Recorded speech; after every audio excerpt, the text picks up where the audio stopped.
in case there is an attack in Europe and NATO? The answer is yes. We have the forces. We have the readiness. Our challenge at the moment is that we know there's a number of things that we need to buy more of, stocks, especially because we gave away a lot of our capabilities and ammunition from our own operational stocks, from our own, let's say, operational capabilities. So they need to be replaced. So we know that. But we need to invest more in air defense, for example, but also deep precision strike, which is a discussion that is relatively young in NATO. And I'm very happy that we had it and that we have now changed this attitude from, the idea was we're a defensive alliance, so we will only sit and wait until we're attacked. And then when we're attacked, we will be able to shoot down the arrows that come to us.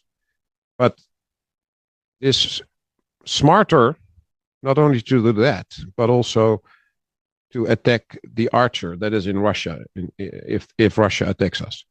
So you need to have a combination of deep precision strike with which you can take out the weapon systems that are used to attack us. And of course, because we're a defensive alliance, we will have to take the first blow. So Russia will start the conflict because we are not going to attack Russia out of nothing. We will need more air defense. That's one of the lessons from Ukraine. And at the same time, we are going to invest in the deep precision strike. Over the past 2.5 years, I've been going around boardrooms, finance conferences, and even philanthropic institutions in Europe and America to persuade people to think about two questions. One, is my company or organization ready for war? And two, what can my company or organization do to prevent war? Now, that last question might surprise some people.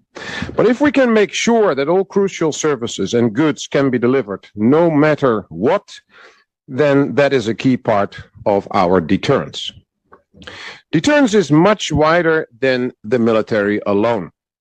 When it comes to great power competition, all instruments of power can and will be used. We're seeing that with the growing number of sabotage acts, and Europe has seen that with energy supply. We thought we had a deal with Gazprom, but we actually had a deal with Mr. Putin. And the same goes for Chinese-owned infrastructure and goods. We actually have a deal with Xi. 60% of all rare earth materials are produced in China, and 90% is processed in China.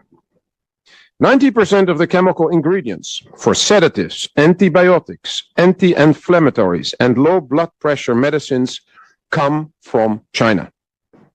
We are naive if we think the Communist Party will never use that power.